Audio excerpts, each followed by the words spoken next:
Unser erster Speaker heute Nachmittag ist Chris Heemskerk.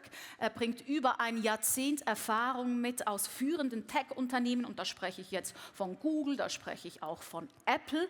Heute leitet er The Innovation Alliance. Das ist ein Netzwerk von Tech-Executives und arbeitet mit seiner Innovation Scorecard. Achtung, ich gebe gleich eine kleine Erläuterung. Das ist ein Framework zur Identifizierung und Skalierung von Innovation, eben daran, Innovation wiederholbar und skalierbar zu machen. Sein Leitsatz ist: "We're on a mission to make Silicon Valley's innovation strategies accessible worldwide. So time to get practical, building a culture that sparks ideas and a system that scales them." With lessons from leading organizations and the Innovation Scorecard, please welcome Chris Heemskerk.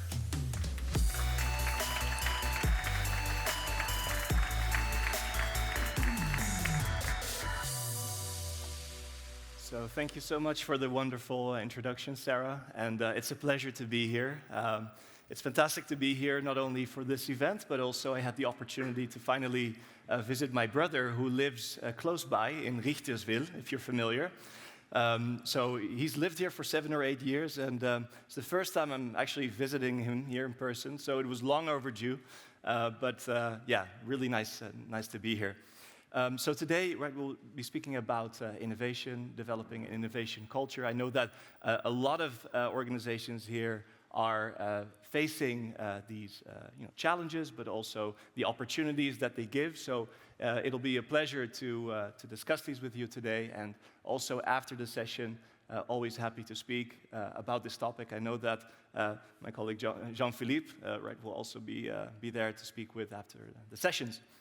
So as a quick introduction, to show you through what kind of lens I'd like to look at innovation. So a lot of that has been on the business side at Google at the time while I was leading the inbound sales section for Google Ads in North America.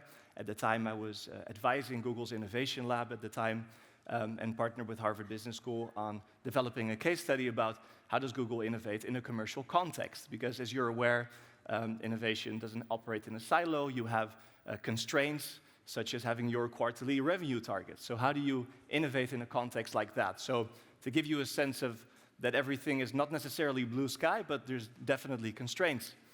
And so this love for innovation started back when I was studying innovation at Harvard Business School in Boston. And I stayed in touch with a professor called Linda Hill. She's written many books on the topic that you might be familiar with. And I told her, like, hey, we have this innovation lab at Google. It was called the Sales Acceleration and Innovation Labs. And it was our center for vetting new bets across the organization. And I asked her, like, hey, would you like to come and write a case study about it? And so 5 years later, we did that. And so that's how the whole initiative started. But then on Monday morning, I was not fully satisfied because I wanted to have a comprehensive model of how to identify opportunities across the organization to innovate at scale. And so more executive education, more bedtime reading, more networking with fellow innovators across the globe at conferences, and so developed the Innovation Scorecard that looks at 4 key categories. So how do you get the cultural elements right? So how do you get people able and willing to innovate? When you look at organizational design, what can you do to set your organization up for success? Then you have, of course, the external dimensions such as partners, suppliers, and stakeholders as part of that network, and working together with your clients and co-creating with your clients. And then finally, effectiveness, right? So how do you measure the efficacy of your innovation efforts? Because ultimately, innovation is hopefully about results, right?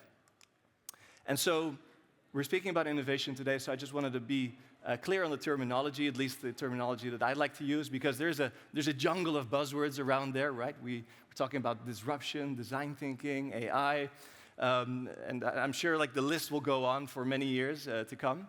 But the way that I like to frame it is that innovation is not just about new products and services, but oftentimes also about new business models, right? And new processes. Then they can be breakthrough ideas, right? It's fantastic if they happen, but it can also be meaningful incremental improvements whenever there's a fit. And then finally, hopefully the innovation is also profitable, it's defensible so that you can protect it with some level of IP, and that it's sustainable, meaning that you're hopefully not hurting the planet too much with it. And so I think it's always good to do a stress test because oftentimes in organizations there's some internal politics around, for example, we're launching a new CRM system, we're innovating, that's the internal dialogue. But then maybe a customer externally might be saying, well, you know what, you're just getting your act together. Or a competitor might be saying, that's a hygiene effort that you actually should have solved maybe 10 years ago. And so I think my story there is, and I hope this resonates, is that it's great if you, let's say, evangelize and baptize the innovation efforts internally and how you label that, but keep a good sense check with the market, with your customers and your competitors and fellow colleagues in the field, because if your competitors also respect you for it and they think it's innovative, sometimes it's even more telling than if your customers tell you that it's innovative. And so the hook for today is, why do some organizations manage to innovate time and again while others tend to get lucky? And so the learning journey that I've been on, at least, I thought it was, let's say, a top leader or a top CEO that has all the wonderful ideas and has the organization carry them out. But then you see that there's also a cultural element going on, right? So it's not just about maybe foosball tables and bean bags, if you will, or ping pong tables that we had in Dublin. But then Culture Dog comes in and says, that's bogus because culture might only be 50% of the story. Because we also have an element of organizational design, meaning that the organization should be set up to make innovation a success. And what I mean by that is, do we have, in some cases, a very strong innovation mandate? Do we have innovation labs for this? Or simple things also, such as, do we have strong alignment with HR, right, human resources, to make sure that we have innovation incentives across the organizations that are not just one-offs, but kind of like part of people's performance management system. And you think you're done as a leader, you have the cultural elements, you have the organizational design, but then we have to go back to the leader, we have to go back to the CEOs, because it's also a question of how do they spend their time. And so I'll give you an example. If you're a CEO or a senior leader and you're asking for innovation to happen, but you as a leader are spending 99% of your time on the core business, then as you can imagine, it's very hard to remain credible. And I know that many colleagues, also here in Switzerland, including Alex Osterwalder from Strategizer, they have said, and I fully agree, is that these top leaders, they should be spending at least 20 to 40% of their time on innovation and new growth areas, because it gives a strong signal to the organization. And it's not just for the senior leaders, it is also for the junior management or middle management. How many times has it happened that they ask, please innovate this year, and then there's a tag on, oh, by the way, 100% of your compensation is tied to the core business and core products. So I'll try to not belabor this too much, but I hope this resonates a little bit, is that the incentives should be aligned for it. And that's how organizations finally then become an ambidextrous organization, meaning that they're able to exploit the current business while exploring new growth avenues. A lot of work has been done by the scholars Tushman and O'Reilly, mostly at Harvard Business School. And you see these wonderful jumps that they make in terms of the S-curve and finding the next new growth driver. And so, for example, for Netflix, you would have seen that they started with, selling DVDs in the mail, going into the streaming business, developing their own original content, and even into games and AI-generated content. And so the art and the science there is that before the first S-curve of growth saturates or matures, they have a next thing lined up. And how they do that is by having a robust and disciplined innovation mandate and a structure, but also an innovation portfolio that I'll be speaking about in a few minutes. You saw the same with Apple, going from the iPod and the iMac to the iPhone and the iPad, AirPods, the Apple Watch, and then even the credit card industry, right? So how can you imagine a tech player, hardware tech, going into the finance industry, right? I think at the time that was with Goldman Sachs in the States. And so jumping those S-curves every time.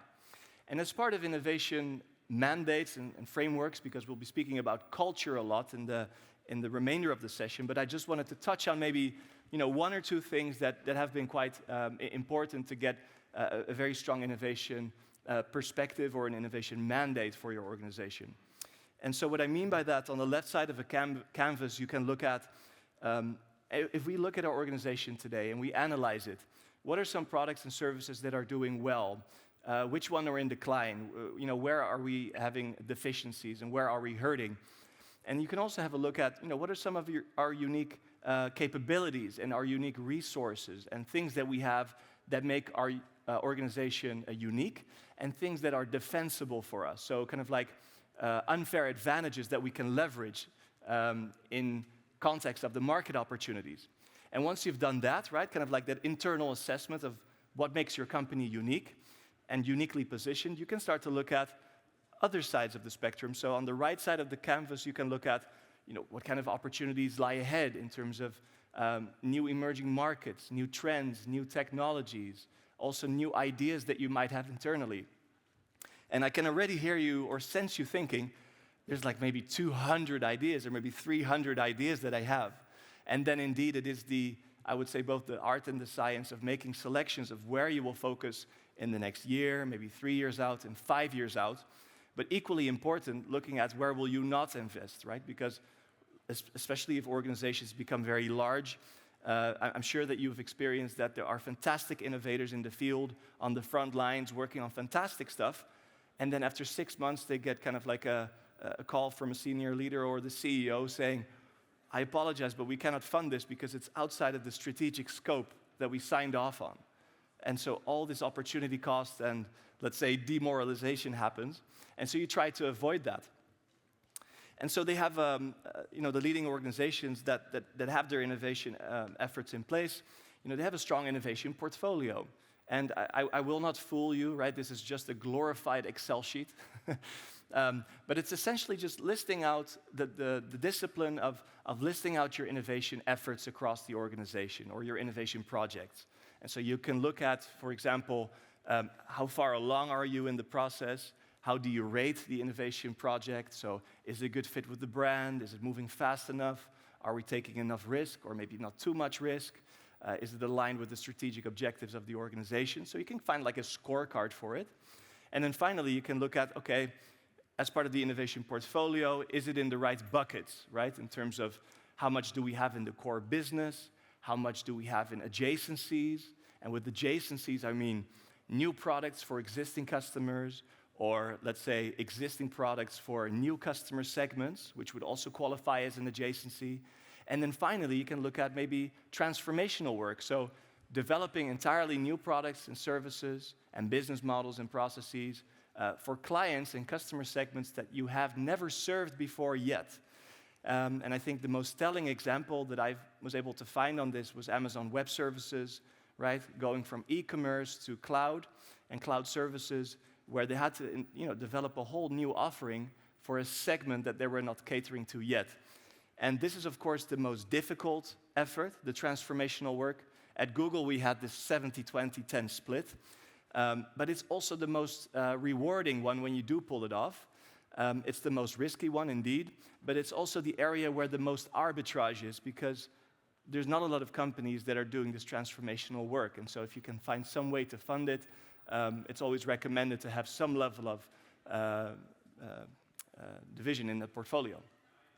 And as we speak about innovation culture, one of the main things that I always like to focus on is the element of having a very strong purpose and mission. And one example of this is if you are, for example, an intern at Tesla, and I know that Tesla has been in the news for many reasons over the last few years, I'm aware of that, but you cannot deny that they have a very short, distinct, and punchy message around the mission. And let's say you're an intern and you're in a boardroom with Elon Musk, and you have this wonderful idea, but you're afraid to share the idea because you might look silly. But if you know that the idea that you want to share is at least in line with the company's mission, hopefully that will give you the psychological safety to still share that idea, because they cannot fault you for sharing the philosophy of the idea. So at least they know, like, hey, this person knows the direction of our company. This idea, we might be able to park it for a later time. So Amy Edmondson has done a lot of work on psychological safety. The reason why I'm bringing this up again, because I'm sure you might have heard about the term, but it's an environment where people are okay to take risks, share concerns with each other, and give each other honest feedback. At Google, the teams that were most successful were the ones that had the highest levels of psychological safety. Big project, took many years. It was called Project Aristotle at the time, and that was one of the key messages. So not always the smartest and hardworking engineers, but the teams that had the highest level of psychological safety. And the clip that I found, which was very fitting, was Steve Jobs' clip on this segment here. Process that is the magic. And so we had a lot of great ideas when we started, but what I've always felt that a team of people doing something they really believe in is like when I was a young kid, there was a widowed man that lived up the street. And he was in his 80s. He's a little scary looking. And I got to know him a little bit. I think he might have paid me to mow his lawn or something. And one day he said, "Come on into my garage, I want to show you something." And he pulled out this dusty old rock tumbler. It was a motor and a coffee can and a little band between them. And he said, "Come on with me." We went out to the back and we got some rocks, some regular old ugly rocks. And we put them in the can with a little bit of liquid and a little bit of grit powder. And we closed the can up, and he turned this motor on. He said, "Come back tomorrow." And his can was making a racket as the stones went around. And I came back the next day, and we opened the can, and we took out these amazingly beautiful polished rocks. The same common stones that had gone in through rubbing against each other like this, creating a little bit of friction, creating a little bit of noise, had come out these beautiful polished rocks. And that's always been, in my mind, my metaphor for a team working really hard on something they're passionate about, is that it's through the team, through that group of incredibly talented people, bumping up against each other, having arguments, having fights sometimes, making some noise, and working together, they polish each other. And they polish the ideas, and what comes out are these really beautiful stones. So it's hard to explain, and it's certainly not the result of one person.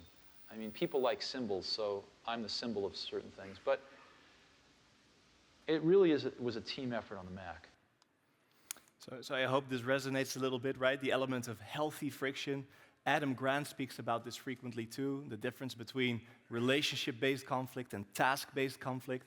And so when you're innovating, right, together, you also want to have the right types of failure. And Amy Edmondson did a fantastic job at this, illustrating that if we speak about failure, you want the intelligent kind of failures, meaning that it's in a new direction, it's in a new territory, where a team shows courage and a lot of learnings, and you want to avoid the failures that are, let's say, basic in nature or complex, where there's a lot of things going on and there's maybe finger pointing happening. And so ultimately you also want to make the failures as small as possible, meaning that if you're going to train an airline pilot, you're not going to do it 30,000 feet up in the air, you're going to do it in a simulator.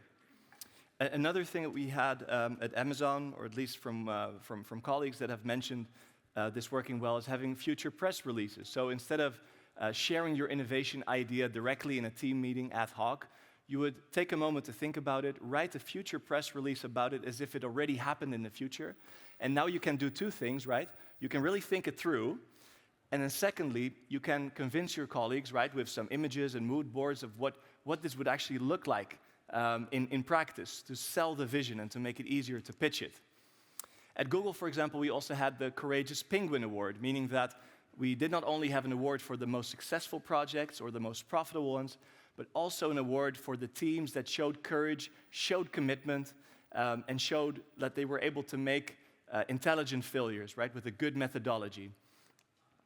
Amazon, for example, which I admire, had multiple paths to yes. So instead of having one idea die at the bottom of the organization, they would have multiple other areas in the organization where they could pitch their idea and get support for their idea. And this resembles the venture capital industry. For example, Airbnb. They pitched 10 or 20 investors. They all said no. Was the idea the problem? Not really, right? Now we know it's a multi-billion-dollar company. So it's not always the idea, but it's also the timing and the eye of the beholder. Instead of spending 20% of time on your innovation efforts, I recommend giving people about 40% of their time. It's a lesson that we learned at Google too, because we thought that we were spending 20% on it, 20% of time on it, but it ended up being 120% time, right? Spending the weekends and evening hours. So give your innovators the time and space to innovate, right? Because you can hold them accountable, but also it really gives them the opportunity to carve it out on their calendar. And so as we start to experiment, right, how do you know if you're on the right track? Because I'm sure that a lot of you have heard about developing minimum viable products and prototyping, but I really want to drive this home, how important it is to test it in the real, in real life together with your customers. And so there was this meme from Silicon Valley that I appreciate from Y Combinator. They saw that the most successful entrepreneurs and the worst entrepreneurs, they had something in common, is that they launch quickly and they iterate, right? Don't overanalyze, don't get stuck in business plans, but take your idea to the market. And Dropbox did this fantastically. There's a whole video that you can watch about Dropbox. Before they even developed the tool, they had a mock-up video that they made instead of developing the whole infrastructure, which would have costed, like, let's say, $500,000 approximately in engineering. So they made a mock-up video. They made this in one afternoon. It was completely free, where you actually saw a demo of what it would look like in the future. So now with the AI-based video tools, bring your ideas to life and show them to your customers. And so as we close off, we think to ourselves, right, what is our biggest cost? Is it personnel? Is it capital? Is it infrastructure? Sometimes the biggest cost is taxes. But sometimes, if you think about it, the biggest cost is the things you don't know, which we call ignorance debt, right? The things that you don't know yet. And as large tycoons, let's say, big billionaires or tycoons across the world, if they go bankrupt tomorrow and they lose all their connections, you can be sure again that after a few years they might be a millionaire again. And it's not because they had the money and connections, because we removed those, but it's because they have an operating model in their head of how to find value, how to capture the value, and also how to monetize that value. So it sounds strange, but every month that you don't know how to make €1 billion or dollars or francs, that month costs you $1 billion. And so that's the crazy example of that. So taking your experiments out in the field, and Mark Randolph, the founder of Netflix, said this quite beautifully, nobody knows if your idea is good or bad. Your family, your friends, your colleagues, your coworkers, test your idea and collide it with reality, because that is the only way to learn. So I have a wish for you all, that your story will be, we don't know when the storm may come, and we don't know when disruption might happen, but we have our bets lined up, and that's made possible by a consistent and disciplined innovation culture, like a well-oiled machine, if you will. And it's just another thing off my mind as a leader, and it's arguably also the highest level of control that I can have. I may have 99 problems, but innovation isn't one. So bring on the storm. Thank you very much. Thank you. That's Chris Heemskerk, ladies and gentlemen. Thank you so much, Chris. As we are short of time, let's just quickly touch on one very important point. Being innovative means, of course, failing sometimes, doesn't it? Yes. And the culture where it is okay to fail, especially here in Switzerland, is very hard to establish. So probably your perspective on this topic. Yeah, thank you for the question, and it's an important one. I've tried to touch on having intelligent failures rather than basic or complex failures by the work of Amy Edmondson.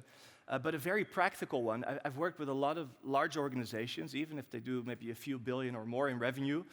And I worked with the HR department, and apparently a lot of them don't have a performance mechanism for innovation. So when you ask HR, if you look at the performance management of the people, to what extent do we give them the room to fail and a second or third chance if there's something courageous that they do, without giving them, let's say, without dinging them or without marking them down on it and making sure that they still keep their career progression. And in specific, this becomes very sensitive if you're a VP and you have, let's say, a very big project that you want to fund, but you also want to fund your second holiday home, and you don't want to limit your trajectory to the C-suite. And so that's where it's actually very pronounced is, as a leader, right, how can you make sure that also not only the middle management layer feels psychologically safe to fail and has a second kind of chance, but also the senior leaders in the organizations that are maybe 1 or 2 levels below the CEO, because that's where the real magic sometimes happens, because they have to deploy the capital and fund it. And if you can de-risk it for them, together with HR, together with the C-suite, then I hope you will at least hopefully make some meaningful improvements there. Thank you very much for sharing your insights today and for food for thought. Ladies and gentlemen, big hand for Chris Heemskerk. Thank you very much. Thank you.